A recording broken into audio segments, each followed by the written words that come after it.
Hello, my name is Charley. I am from Sweetwater, Arizona, which is located on the Navajo Reservation. I am a sophomore at Navajo Preparatory School. So I'm an enrolled member of the Navajo Nation tribe, and so let me introduce myself. Charley Boka Initially, Adona Initially, Shanzo Initially, Kibichi Initially, Sam, Achi Initially, Do Achi Initially, Upward Ego Initially, Upward National. So life on the Navajo Reservation is very different than many places off the reservation. In a place not so empty, Gigi Navajo kids are playing res ball and dreaming of the NBA, not knowing that the world bears more for their brains than their dribbling skills. Kids across the reservation search for jobs and save allowances for months to buy the little treats kids around the country take for granted. Parents wonder how they're going to buy the next month's groceries, pay the car, and still have enough time to teach their children how to be better than they are.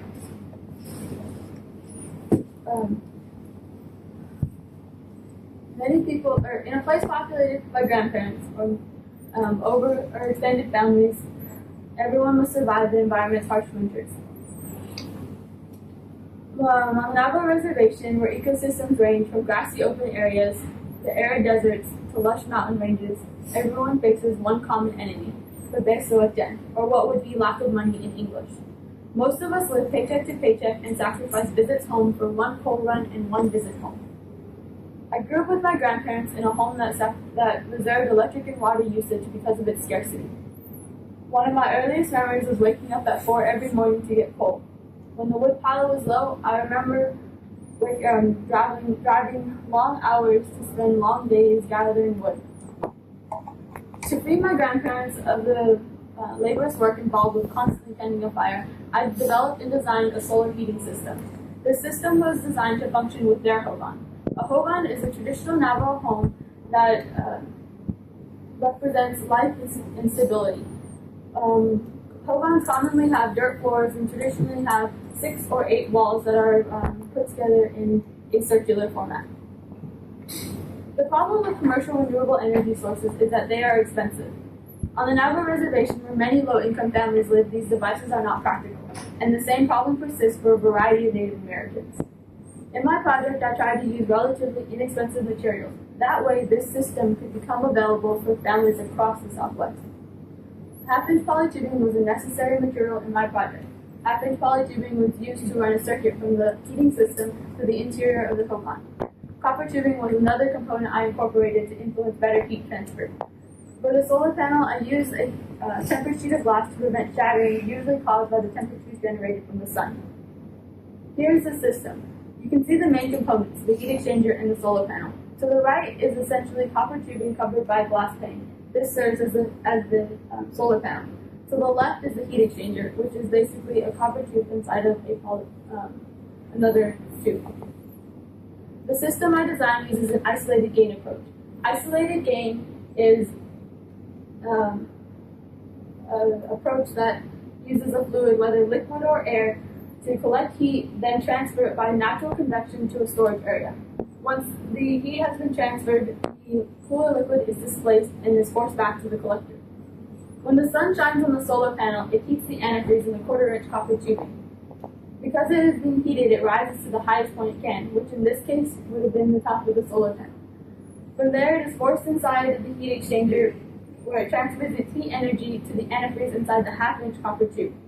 When the antifreeze and the polytubing in the half-inch copper tube are heated, they rise to the highest point that they can, which would have been at the window of the hogan, and eventually circulate inside of the hogan, where it releases its heat energy and warms the hogan interior. Here is the heat exchanger. So the diagram to the left shows the heat exchanger, the internal components of the heat exchanger. The yellow represents the quarter-inch copper tubing, and the orange represents the half-inch copper tube that runs inside of the black tubing of the heat exchanger. The antifreeze in the quarter-inch copper tube fills the heat exchanger, whereas the antifreeze inside the polytubing fills the half-inch copper tube running inside of the heat exchanger. In my testing, I used the aid of an Arduino to take results. I programmed 2 temperature sensors to take the results. One temperature sensor was placed outside of the hogan, and the other was placed inside the hogan 2 feet from the wall and window. My results consisted of 4 trials. In trials 1 and 2, the inputs into the hogan were running through the window. In trial 1, there was a lack of circulation because of similar placement of the input and output. When the sun was shining, it would heat both the input and output, not having that difference in temperature did not allow circulation. In trial 2, the output from the hogan was covered with pipe insulation, which created some difference in temperature, but not enough to generate sufficient temperature. In trials 3 and 4, I changed the position of the output to run underground. Because of the dirt flowing in the hogan, I was able to dig under the foundation and then run it back to the heating system. In trial 3, the heat exchanger was also covered with a saddle blanket and shovel. That way the heat exchanger was functioning on the temperatures it was generating on its own rather than what was coming off of the environment, like the sun and also the wind. And at the end of trial 3, the polytubing actually had a breakage in it. So in trial 4, I replaced the polytubing and reran that trial with the same variables. Here is the total temperature comparison over a 24-hour time period. In figure 6, trials 1 and 3 are not shown because of their discrepancies. Trial 1 with the lack of circulation and trial 3 with the breakage. So you can see in the colder times of day, which is from 12 a.m. to 8 a.m. and 6 p.m. to 11 p.m., trial 4 generates warmer temperatures. But trial 2 seems to have a warmer temperature in the middle part of the day, so towards the warmer part. But I wasn't comfortable using that data because when I looked back at the data around 8 o'clock and 9 o'clock, there was odd temperatures showing up. So at 8 o'clock, where temperatures averaged around 50 degrees, almost to 60, I had temperatures coming out at 80 and 90 on trial 2. So trial 2 just wasn't something odd occurred there. Figure 7 shows the difference in temperature in the colder times of day, which was again from 12 a.m. to 8 a.m. and then 6 p.m. to 11 p.m. I took the exterior temperature minus the interior temperature and averaged the differences of each time of the day, and then graph, the graph values above. So in trial 4, there was about a 14-degree temperature difference, meaning that inside the hogan it was 14 degrees warmer compared to the outside.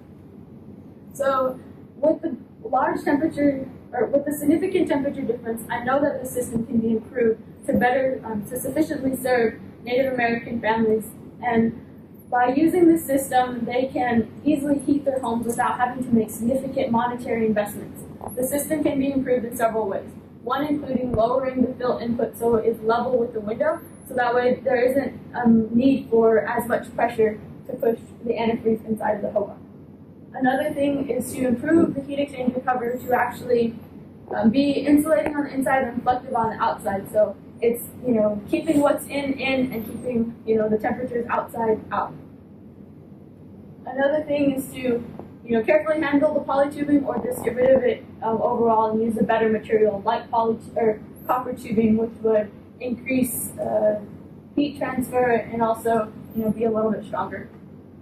Another thing is to add a metal backing behind the 1/4-inch copper tubing. That way you increase the surface area, therefore increasing the heat generated from the tubing. So I would like to thank my family and then also my teachers for their encouraging nature, and also my sponsors who made monetary and material donations. So Ace Hardware for the copper tubing and paint, and then Knowles Welding Supply for a $50 donation, also Rick Espinoza for that $50 donation, and Four Corners Glass for the tempered glass sheet.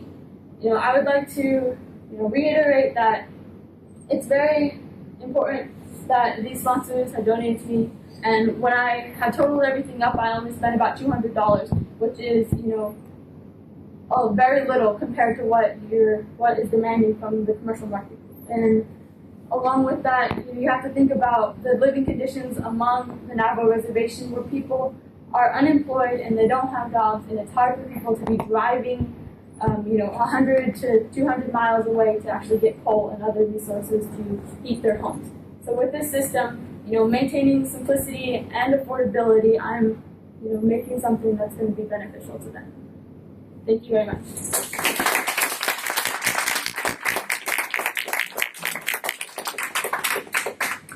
Questions from the judges, please. Yes, sir.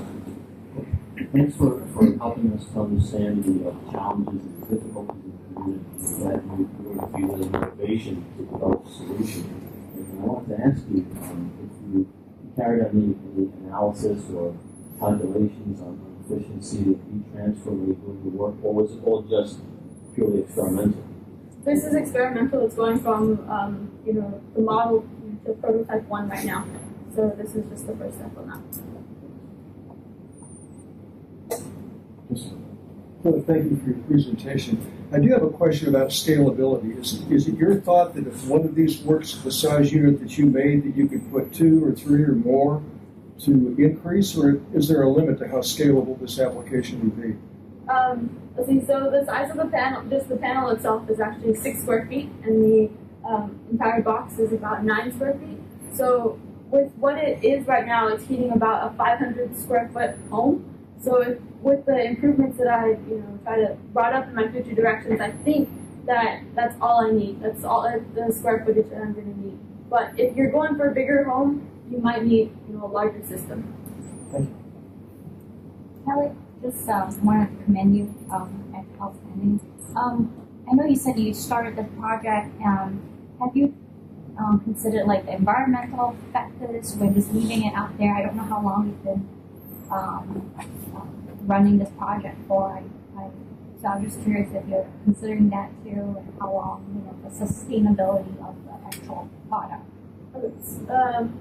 So with antifreeze, there's an expansion with it, and so there was actually like a thin tube that was there that was expanding for it. So with antifreeze, if you just leave it there, it can expand and actually break your tubing and stuff. And so with that expansion tube there, it's going to maintain whatever's in it and keep that running for a while. So this was going on at least a month, and I wasn't having to replace it a lot. Oh, that's good. Thank you. So excellent presentation, definitely on the mechanical side with heat transfer and the design of the system. But the part as an electrical I was interested in was the Arduino system that you developed. Have you worked first of all, where did you get the Arduino? And had you worked with an Arduino before you actually set up your data acquisition system?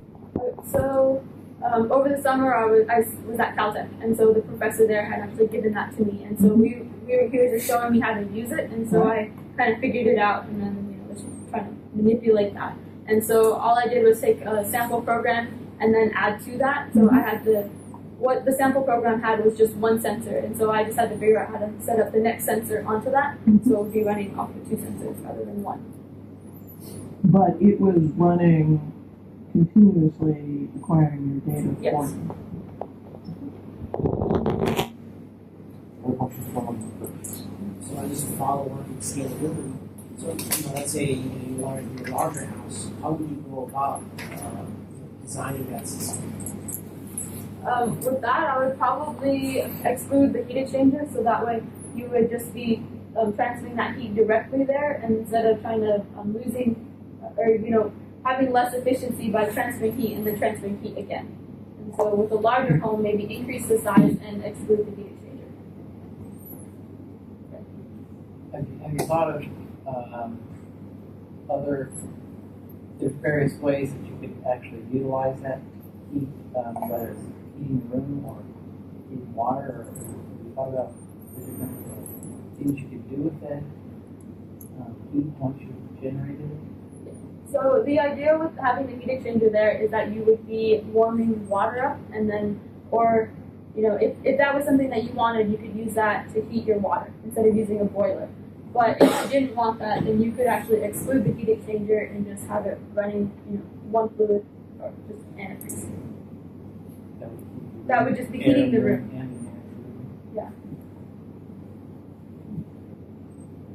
Other questions? Real quick question. Do you have an idea what temperature that the system remains effective? Saying that if it got really, really cold, I could imagine that we would no longer be putting any heat into the house. That we probably, we would either be not working or potentially is taking heat away from the house. Is there a temperature breakover point? I'm not sure, because the temperatures at the time period that I was testing was around 30 degrees, like 30 degrees to 45 degrees, so in the cold parts. But with using antifreeze, I was trying to prevent it from having to freeze or anything like that where it would cause a breakage in it. And if the system was just to sit there, it and it just being cold, it could be drawing the heat energy out of the home, but it would have to be a lot colder for it to actually do that. And with in putting in cloudy days, it would actually still function, but just not as much. And with the Hogan, there being a dirt floor, that serves as a storage area for the heat. It has that dirt has a high heat capacity, so even when the sun isn't shining and when the system isn't running completely well, it's still releasing heat energy.